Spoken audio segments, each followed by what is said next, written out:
Hi guys, మాది పాలడు గ్రామం.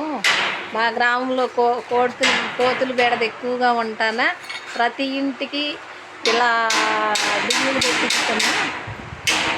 అయితే బాగా కోతులు ఉండటం వల్ల బాగా డబ్బులుండి మేము పెట్టించుకోవట్లేదు.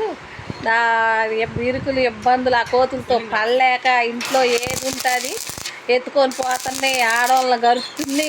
మరి మగవాళ్ళు పద్దాకులు ఇంట్లో ఉండరుగా, ఆ ఇబ్బంది మేము పడలేక ఇలా ఏమంటారు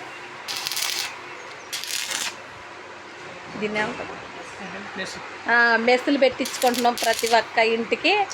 ఇలా చూడండి, సాయంత్రం అయితే కోతులు ఎన్ని వచ్చాయో మీకు చూపించేదాన్ని. అందుకే మా వీడియోని కొంచెం లైక్ చేసి